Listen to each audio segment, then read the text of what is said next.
Hello students, States of Matter എന്ന ചാപ്റ്ററിലെ previous years questions and answers എന്നുള്ള video നമുക്ക് കണ്ടിന്യൂ ചെയ്യാം. പാർട്ട് 3 ആണ് നമ്മളിപ്പോൾ ഇവിടെ ചെയ്യുന്നത്. മുൻപ് 15 ക്വസ്റ്റ്യൻസ് ആണ് നമ്മൾ ഡിസ്കസ് ചെയ്തത്. നമ്മൾ 16ാമത്തെ ക്വസ്റ്റ്യൻ നമുക്ക് നോക്കാം.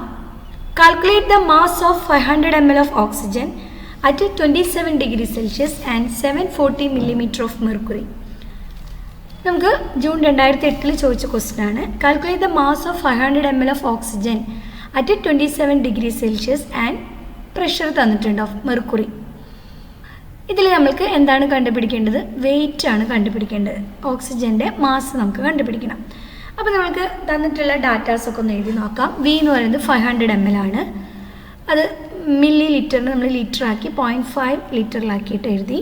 ടെമ്പറേച്ചർ 27 ഡിഗ്രി സെൽഷ്യസിനെ നമ്മൾ കെൽവിനിലേക്ക് കൺവേർട്ട് ചെയ്തു. 300 കെൽവിൻ കിട്ടി. പ്രഷർ എന്ന് പറയുന്നത് 740 millimeter ഓഫ് മെർക്കുറി ആണ്. അതിനെ നമ്മൾ അറ്റ്മോസ്ഫിയർ പ്രഷറിലേക്ക് കൺവേർട്ട് ചെയ്യുന്നു. 1 atmosphere pressure equal to 760 millimeter of mercury ആണെങ്കിൽ 740 millimeter ഓഫ് മെർക്കുറി എന്ന് പറയുന്നത് എന്തായിരിക്കും? നമ്മൾ അറ്റ്മോസ്ഫിയറിലേക്ക് കൺവേർട്ട് ചെയ്യുമ്പോൾ 740 ഡിവൈഡ് ബൈ 760 ആയിരിക്കും. അപ്പോൾ നമുക്ക് 0.974 അറ്റ്മോസ്ഫിയർ ആണ് നമുക്ക് കിട്ടുന്നത്. 760 millimeter ഓഫ് മെർക്കുറി എന്ന് പറയുമ്പോൾ 1 atmosphere 760 millimeter of mercury, 0.974 atmosphere പ്രഷറാണ് 740 millimeter ഓഫ് മെർക്കുറിയിൽ നമുക്ക് കിട്ടുന്നത്. ദെൻ ഓക്സിജൻ്റെ മാസ്, അതായത് മോളാർ മാസ് നമ്മൾ എഴുതി 16 ആണ്. അത് 2 മോളിക്യൂളായിട്ട്, അതായത് O2 ആയിട്ടാണ് നിൽക്കുന്നത്. അപ്പോൾ 32 gram per mole നമ്മൾ എഴുതി. ആർ വാല്യൂ നമുക്ക് പ്രോബ്ലത്തിൽ തന്നിട്ടുള്ളതാണ്. അറ്റ്മോസ്ഫിയറിൽ ആണ് നമ്മൾ ചെയ്യുന്നത്. അപ്പോൾ 0.0821 litre atmosphere per kelvin per mole എന്നുള്ള യൂണിറ്റ് നമ്മൾ എഴുതി. നമുക്കറിയാം ആറിന് യൂണിറ്റുകളുടെ അനുസരിച്ച് ഡിഫറെൻറ്റ് വാല്യൂസ് നമ്മൾ കൊടുക്കാറുണ്ട്. ഇവിടെ നമ്മൾ അറ്റ്മോസ്ഫിയറിക് യൂണിറ്റിലാണ് പ്രഷർ. അപ്പോൾ അറ്റ്മോസ്ഫിയറിലുള്ള വാല്യൂ നമ്മൾ എടുത്തെഴുതി. ഇനി നമ്മുടെ equation PV equal to NRT, അതായത് നമുക്ക് മാസ്സാണ് കണ്ടുപിടിക്കേണ്ടത് അല്ലേ. W കാൽക്കുലേറ്റ് ദ മാസ്സാണ്, അതായത് മോളാർ മാസ് അല്ല ചോദിച്ചിരിക്കുന്നത്, ഗിവൺ മാസ് എത്രയുണ്ടെന്നാണ് നമുക്ക് കണ്ടുപിടിക്കേണ്ടത്. അപ്പോൾ W എന്ന് പറഞ്ഞാലാണ് നമ്മൾ ആ ഗിവൺ മാസിന് കൊടുത്തിട്ടുള്ളത്. അതിന് നമ്മളെ സഹായിക്കുന്ന N എന്നുള്ള വാല്യൂ നമുക്ക് ഐഡിയൽ ഗ്യാസ് ഇക്വേഷനിൽ നിന്ന് കിട്ടും. അതായത് PV equal to N into R into T. Then PV equal to Nന് പകരം നമ്മൾ മാസ് ബൈ മോളാർ മാസ് അല്ലേ നമ്മൾ പഠിച്ചിട്ടുണ്ട്. Number of moles equal to given mass divided by molar mass നമ്മൾ ചെയ്ത് കഴിഞ്ഞാൽ നമുക്ക് എന്നിൻ്റെ വാല്യൂ കണ്ടുപിടിക്കാം. സോ എന്നിന് പകരം നമ്മൾ W/M ഇൻറ്റു RT നമ്മൾ കൊടുത്തു. ഇതിൽ W എന്നുള്ള ഇക്വേഷനാണ് അല്ലെങ്കിൽ വാല്യൂ ആണ് നമുക്ക് കണ്ടുപിടിക്കേണ്ടത്. ഇപ്പോൾ W is equal to P into V into M divided by RT നമ്മൾ എഴുതി.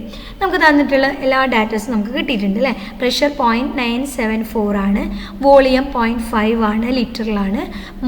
മാസ് എന്ന് പറയുന്നത് മോളാർ മാസ് 32 ആണ്, R എന്നുള്ള വാല്യൂ ഇൻറ്റു 300. അപ്പോൾ നമുക്ക് ആൻസർ 0.632 gram എന്താണ് ഓക്സിജനാണ് നമ്മൾ എടുത്തിട്ടുള്ളത്. അതിൻ്റെ മാസും എന്താണ് വോളിയവും അതുപോലെ ടെമ്പറേച്ചറും പ്രഷറും ഒക്കെയാണ് നമുക്ക് ഡാറ്റയിൽ തന്നിട്ടുള്ളത്. മനസ്സിലായല്ലോ. അപ്പോൾ N ഈക്വൽ ടു W/M എന്നുള്ള ആ ഒരു ഇക്വേഷൻ അല്ലെങ്കിൽ ഐഡിയൽ ഗ്യാസ് ഇക്വേഷനിൽ അപ്ലൈ ചെയ്തിട്ടുള്ള ഒരു പ്രോബ്ലമാണ് വന്നിട്ടുള്ളത്. ഓക്കെ, അടുത്ത ക്വസ്റ്റ്യൻ നോക്കാം. An air balloon filled has a volume of 125 liter at 760 millimeter of mercury and 25 degrees Celsius. What will be its volume when the pressure is 670 millimeter of mercury and temperature is 18 degrees Celsius? അപ്പോൾ ഇവിടെ നമുക്ക് volume തന്നിട്ടുണ്ട്, pressure തന്നിട്ടുണ്ട്, temperature തന്നിട്ടുണ്ട്. അപ്പോൾ അതിൽ തന്നെ നമുക്ക് മനസ്സിലാക്കുന്നത് ഒരു കമ്പൈൻഡ് ഗ്യാസിലോ അപ്ലൈ ചെയ്തിട്ടുള്ള പ്രോബ്ലമാണ്. അപ്പോൾ നമുക്ക് പ്രോബ്ലം നേരിട്ട് നോക്കാം. P1 equal to 760 millimeter of mercury, P2 നമുക്ക് 670 millimeter ഓഫ് മെർക്കുറി ആയിട്ടാണ് പ്രഷർ മാറിയത്. V1 എന്ന് പറയുന്നത് 125 ലിറ്റർ ആണ്. V2 നമുക്ക് അറിയില്ല. What will be its volume എന്നാണ് ക്വസ്റ്റ്യൻ ചോദിച്ചിട്ടുള്ളത്. ടെമ്പറേച്ചർ 25 ഡിഗ്രി സെൽഷ്യസിനെ നമ്മൾ കെൽവിനിലേക്ക് കൺവേർട്ട് ചെയ്തു. അതുപോലെ 18 ഡിഗ്രി സെൽഷ്യസ് ടെമ്പറേച്ചറിനെ കെൽവിൻ യൂണിറ്റിലേക്ക് കൺവേർട്ട് ചെയ്തു. അപ്പോൾ കമ്പൈൻഡ് ഗ്യാസിലോ ആണ് നമുക്ക് ക്വസ്റ്റ്യനിൽ കണ്ടപ്പോൾ തന്നെ മനസ്സിലായിട്ടുണ്ട്. പ്രഷർ, വോളിയം, ടെമ്പറേച്ചർ തന്നിട്ടുണ്ട് അല്ലേ. അപ്പോൾ ഇതിൽ നിന്ന് നമുക്ക് V2 എന്നുള്ള വാല്യൂ ആണ് കണ്ടുപിടിക്കേണ്ടത്. സോ P1 ഇക്വേഷൻ ഒന്ന് റീഅറേഞ്ച് ചെയ്തു, ക്രോസ് മൾട്ടിപ്ലൈ ചെയ്ത് കഴിഞ്ഞ് നമുക്ക് V2ൻ്റെ ഇക്വേഷൻ നമുക്ക് കിട്ടി. P1 V1 into T2 divided by P2. Values ഒക്കെ സബ്സ്റ്റിറ്റ്യൂട്ട് ചെയ്ത് കഴിയുമ്പോൾ നമുക്ക് 138.46 ലിറ്റർ ആണ് വോളിയം എന്നുള്ളത് നമുക്ക് കിട്ടി. അപ്പോൾ വോളിയം പ്രഷർ 760 നിന്ന് 670 മാറിയപ്പോൾ വോളിയം 125 നിന്ന് 138.46 ലിറ്റർ ആയിട്ട് മാറി.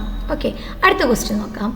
At 35 degrees Celsius and 700 millimeter of mercury pressure, a gas occupies 500 milliliter volume.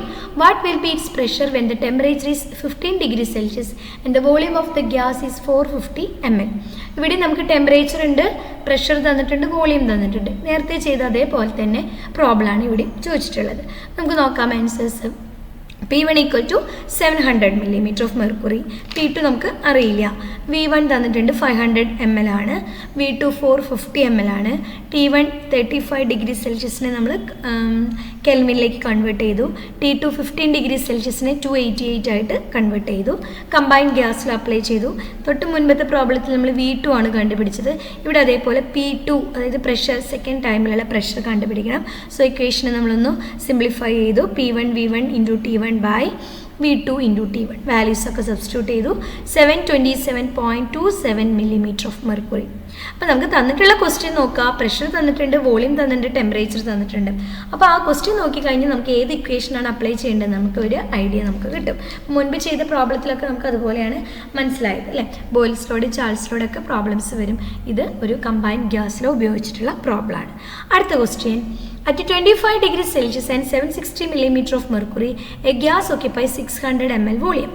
What will be its pressure at a height when the temperature is 10 degrees Celsius and volume of the gas is 640 ml? ഇതും നേരത്തെ ചെയ്ത പോലെ അതേപോലെ തന്നെയുള്ള പ്രോബ്ലമാണ്.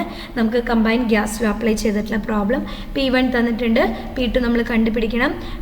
V1 600 ml, P2 640 ml തന്നിട്ടുണ്ട്. T1 നമ്മൾ convert ചെയ്തു.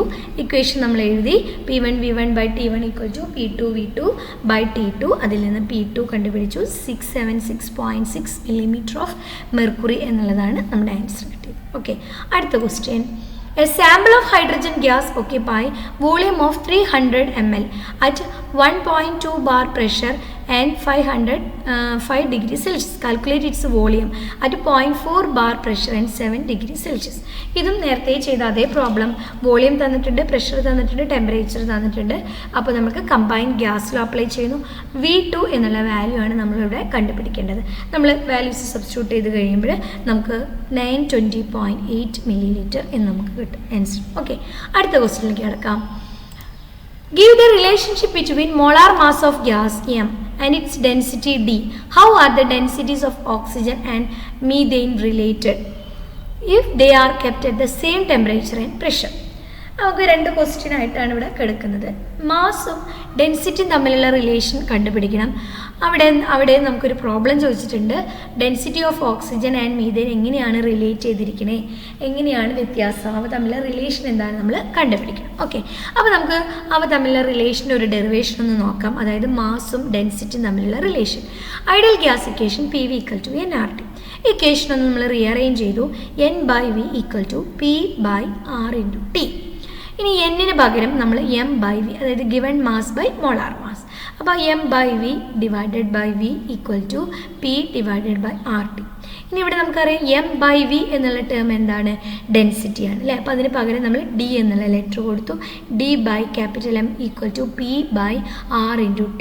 Here D is the density. ഈ ഇക്വേഷൻ ഒന്ന് റീഅറേഞ്ച് ചെയ്താൽ M equal to molar mass equal to D into R into T by P. ഈ ഇക്വേഷനാണ് നമുക്ക് പ്രോബ്ലം ഒക്കെ ചെയ്യാനായിട്ട് വളരെ യൂസ്ഫുൾ ആയിട്ടുള്ളത്. M equal to D into R into T by P. M equal to DRT by P. Okay, ഇനി നമ്മളോട് ഇവിടെ ഒരു ക്വസ്റ്റ്യൻ ചോദിച്ചിട്ടുണ്ട്. At constant temperature and pressure കണ്ടീഷനിൽ മാസ് ഡയറക്ട്ലി പ്രൊപ്പോർഷണൽ ടു ഡെൻസിറ്റിയാണ്. At a constant temperature and pressure, mass is directly proportional to density. നമുക്ക് ഈ equation തന്നെ മനസ്സിലാവും അല്ലേ. M is directly proportional to density ആണ്. അപ്പോൾ നമുക്ക് ഓക്സിജനും മീഥേനും തമ്മിലുള്ള റിലേഷൻ ഒന്ന് നോക്കാം. Molar mass of oxygen 32, then molar mass of methane, അതായത് കാർബൺ പ്ലസ് 12 പ്ലസ് ഹൈഡ്രജൻ 4 ഉണ്ട് അല്ലേ. 12 പ്ലസ് 4 ഈക്വൽ ടു 16 നമുക്ക് കിട്ടി. O2 is 2 times denser than methane. അതായത് നമ്മുടെ ഈ വാല്യൂ നോക്കിക്കഴിഞ്ഞാൽ O2 എന്ന് പറയുന്ന മോളിക്യൂള് 32 ആണ് അല്ലേ. അപ്പോൾ മീഥെയിനേക്കാൾ ഡബിളാണ്, 2 times ഡെൻസറാണ്, ഡെൻസിറ്റി കൂടുതലാണ്, മാസ് കൂടുതലാണ് നമുക്ക് മനസ്സിലാവും അല്ലേ. Then molar mass of oxygen by molar mass of മീഥെയിനെ നമ്മൾ പറഞ്ഞു ഡയറക്ട്ലി പ്രൊപ്പോർഷണൽ ടു ഡെൻസിറ്റിയാണ്. അപ്പോൾ അതിന് ഇക്വേഷൻ നമ്മൾ ഇങ്ങനെ ഒന്ന് എഴുതി. Density of oxygen divided by density of methane. ഇനി മോളാർ മാസ് ഓഫ് ഓക്സിജൻ നമ്മൾ എടുത്തെഴുതി 32/60 രണ്ട് ഇക്വേഷനും കൂടെ നമ്മൾ ഇക്വേറ്റ് ചെയ്തു. ഡെൻസിറ്റി ഓഫ് ഓക്സിജനും മീഥേനും തമ്മിൽ എന്താ റിലേഷൻ? 2 ഡിഫറൻസ് ആണ് അല്ലേ. 2 ടൈംസ് ഡെൻസർ ആണ് മീഥേൻ എന്ന് പറയുന്നത്. അപ്പോൾ 2 എന്നുള്ള വാല്യൂ നമ്മൾ കൊടുത്തു. ഇനി ഇതിൽ നിന്ന് നമ്മൾ ഡി ഓഫ് ഓക്സിജൻ എങ്ങനെ കണ്ടുപിടിക്കും? 2 ഇൻറ്റു ഡി ഓഫ് മീഥെയിൻ. അതായത് ഡി ഓഫ് ഓക്സിജൻ എന്ന് പറയുന്നത് 2 ടൈംസ് ഡെൻസിറ്റി 2 ടൈംസ് കൂടുതലാണ് മീഥെയിനേക്കാൾ 2 ടൈംസ് കൂടുതലാണെന്ന് നമ്മളിവിടെ ഇക്വേഷൻ ഉപയോഗിച്ച് നമ്മളിവിടെ തെളിയിച്ചു. മനസ്സിലായല്ലോ? അപ്പോൾ 32/2 equal to density of oxygen by density of methane എന്ന് പറയുന്നത് വാല്യൂ 2 ആണ് നമുക്ക് മനസ്സിലായി. അപ്പോൾ അതിൽ നിന്ന് നമ്മളൊരു കൺക്ലൂഷനിലേക്ക് എത്തി. D of oxygen density of oxygen is equal to 2 times of density of methane ആണ് എന്നുള്ളത് നമുക്ക് മനസ്സിലായി. ഓക്കെ, അപ്പോൾ ആ ഇക്വേഷൻ ഉപയോഗിച്ച് നമ്മളിവിടെ തെളിയിക്കുകയാണ് ചെയ്തത്. ഓക്കെ, അടുത്ത ക്വസ്റ്റ്യൻ നമുക്ക് നോക്കാം. Derive an equation relating molar mass of ideal gas with density. നമ്മളിപ്പോൾ ചെയ്ത അതേ ഇക്വേഷൻ തന്നെ അത് വീണ്ടും ചോദിച്ചു ഉണ്ട്. അപ്പോൾ ഇമ്പോർട്ടൻ്റ് ആണെന്ന് നമ്മൾ മനസ്സിലാക്കാം. P V equal to NRT, N/V equal to P/RT replace ചെയ്തു. Then equation M equal to DRT/P എന്നുള്ള ഇക്വേഷനിലേക്ക് നമ്മൾ എത്തി. ഓക്കെ, ഇനി അടുത്ത് നമുക്ക് നോക്കാം. Density of a gas was found to be 5.5 gram/liter at 2 bar pressure and 25 degrees Celsius. Calculate its molar mass. R value തന്നിട്ടുണ്ട്. അപ്പോൾ നമ്മളിപ്പോൾ പഠിച്ച ഇക്വേഷൻ അപ്ലൈ ചെയ്തിട്ടുണ്ട്. ഡെൻസിറ്റി തന്നിട്ടുണ്ട് അല്ലേ, പ്രഷർ തന്നിട്ടുണ്ട്, ടെമ്പറേച്ചർ തന്നിട്ടുണ്ട്, R വാല്യൂ തന്നിട്ടുണ്ട്. മോളാർ മാസ് ആണ് കണ്ടുപിടിക്കുന്നത്. DRT/P. D equal to 5.5. Then R value 0.083 into temperature 298 divided by 2 that's equal to 68.02 gram/mole എന്ന് നമുക്ക് കിട്ടി. അപ്പോൾ ഡെൻസിറ്റി ആൻഡ് മോളാർ മാസ് എന്നുള്ള റിലേഷനിൽ നമ്മുടെ ഈ പ്രോബ്ലം അല്ലെങ്കിൽ ഈ ഇക്വേഷനാണ് നമുക്ക് ആവശ്യം. ഇത്തരത്തിലുള്ള പ്രോബ്ലംസ് ആണ് നമ്മളെ കൂടുതലായിട്ട് ചോദിക്കാനായിട്ട് സാധ്യതയുള്ളത്. അപ്പോൾ ഇത്രയാണ് നമ്മുടെ ഇത്രയും ഭാഗത്തുള്ള ഇമ്പോർട്ടൻ്റ് ആയിട്ടുള്ള പ്രീവിയസ് ഇയേഴ്സിൽ ചോദിച്ചിട്ടുള്ള ക്വസ്റ്റ്യൻസ് ആയിട്ട് വരുന്നത്. ഇനി നമ്മൾ വരുന്നത് ഡാൾട്ടൺസ് ലോ റിലേറ്റ് ചെയ്തിട്ടുള്ള പ്രോബ്ലംസും Dalton's law of partial pressure എന്താണെന്നുള്ളതാണ്. ഓക്കെ.